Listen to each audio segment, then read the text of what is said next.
Hello all.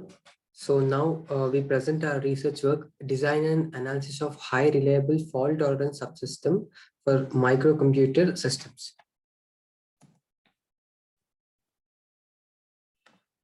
Yeah.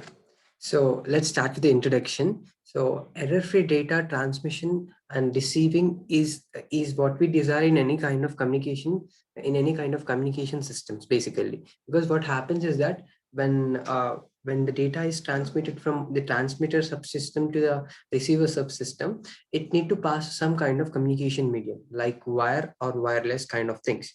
So in this kind of communication medium, there may be chances that our data would be corrupted or it would be tampered by any kinds of factors. So that should not take place. That should not take place for a robust system or a subsystem.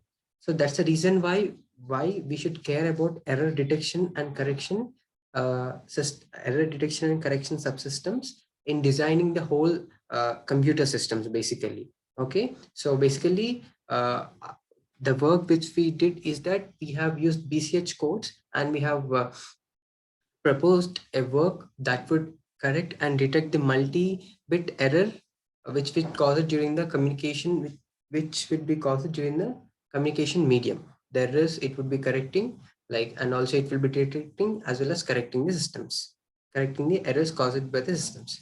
So basically BCH code stands for the Bose, Chaudhuri and Hocquenghem. So basically those three are the people who are framing these codes.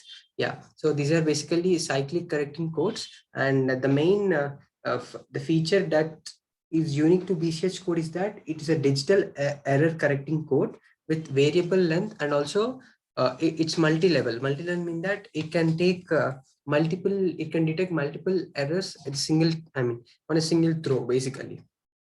But when you take other codes like Hamming code, other kinds of codes, those are only restricted to some factors, but all those factors can be overcome by BCH codes. Okay, so basically BCH codes are constructed over Galileo's field. Okay, so in this, the major advantage what we get in BCH code is that the flexibility for block length and code rate that the user who is using it can adjust it, basically. This flexibility we don't see in other kinds of error detection and correction codes. Okay, yeah. So in BCH codes we have basically three main parameters. One is block length, that is given as 2n minus 1, and number of message bits in a single go, basically, and also the minimum distance S1. So all these are three parameters which define BCH code, basically.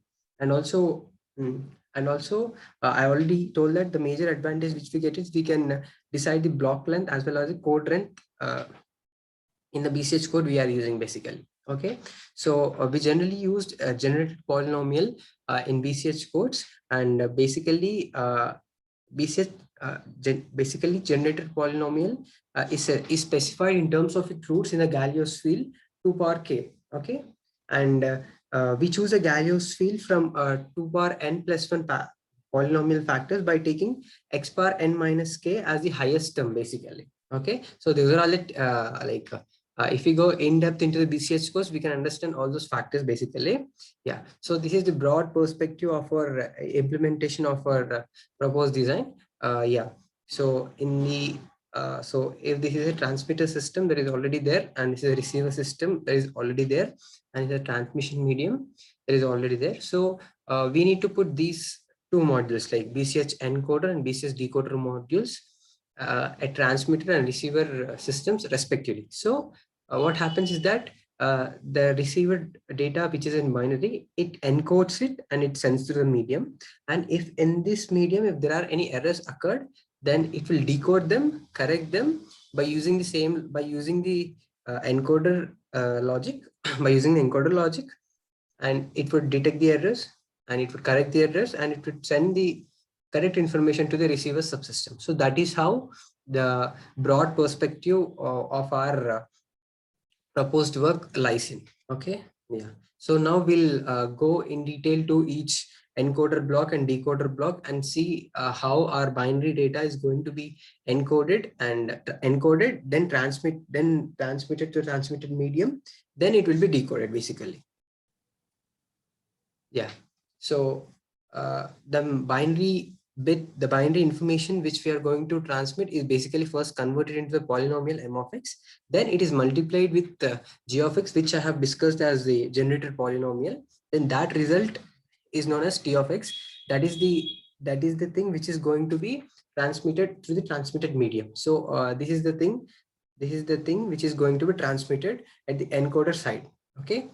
Then after decoder side, when as soon as the decoder receives the signal from the uh,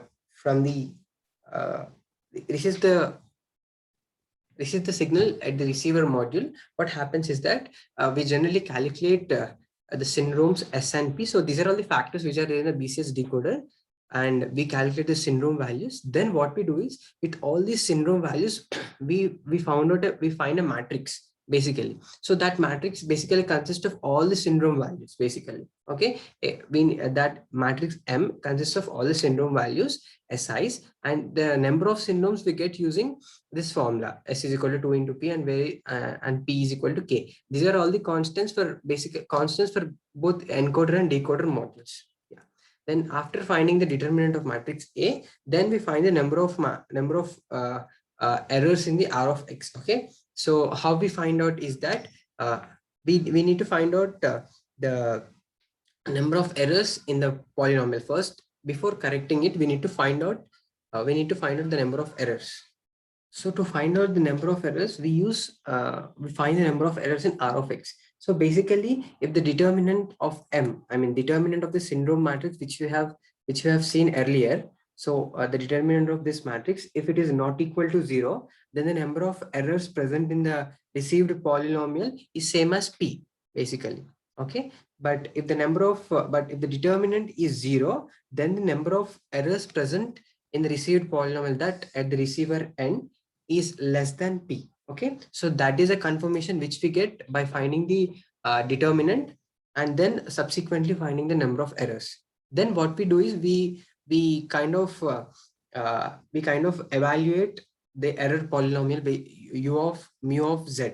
Okay. And we write all the errors, the locations of the we get the locations of the errors by using this polynomial. So in this polynomial, basically substitute all the we need to take the inverse of zeros of all the roots of u of z polynomial. Then what we get is we get the error polynomial e of x. Okay. Yeah. How do we get the error polynomial e of x? We get the summation of all the zeros of u of x will give the error polynomial of e of x. So the significance of this error polynomial is that we get the locations exactly where the error has occurred. For example, if there is a 0, if the data is corrupted as 1, so we exactly get the location where the data is corrupted. So we catch hold of that location in the error polynomial, and then what we do is we add both of them. We add the polynomials like the received word R of x and the error polynomial e of x. Then we would get the corrected code word. Corrected code word is that the code word which we have got at the kind of encoding. So this t of x will now be equal to c of x. So that means that here in step 5 and step 6, we are locating the polynomials with the help of syndrome matrix M. And then in step 7, we are forming an error location polynomial. And in step 8, what we do is we correct the code. We correct the errors. So basically, we are detecting as well as correcting the errors in this module, basically in decoder module.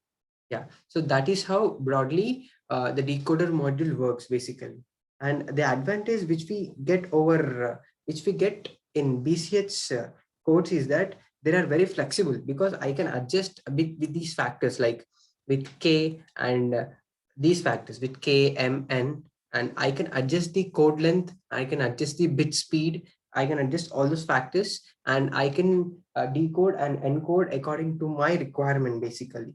Okay. And also we have many advantages when we come to this BCH encoder decoder algorithm basically, because the principal advantage is the ease with which they can be decoded using syndrome decoding technique. The decoding technique which we have seen by using syndrome matrix M, all those matrices, is that we have this advantage so that we can decode them easily. And also these are the hardware is somewhat easy comparatively, it's easy to implement. And also the low amount, we get low amount of redundancy by using BCH codes. And also BCH code are also useful in theoretical computer science. So these are the merits, these are the major merits that we get using BCH codes. Okay, so now this is all the theory and background of our work. So now we'll just see the results that we got from implementing these algorithms on our Kintex-7 FPGA board. Okay, so 1, 2, 3 are the 3 different papers that I told you in starting of the presentation, which we have compared. And this pink one is the our proposed design and the comparison of delays. So while comparing to all 3 researchers, what we got is that our delays were very low. Like yeah, the when you compare them, the delays which we got from this proposed system is low. And also when you see the device utilization factor or the area, that is also low. So I have already told in that merits. So somewhat we getting less hardware utilization compared to other error correction and detection codes. So these are the things which we got from this design, and that is the work which we have done. So yeah, thank you.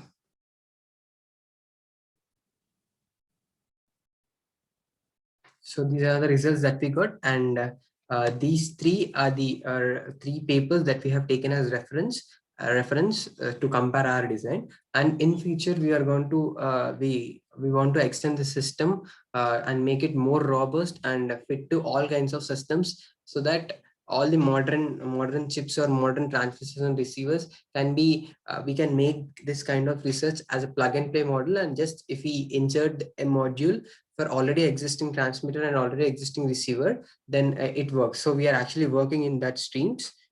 So that would be our future work. Yeah. Thank you for your patience hearing.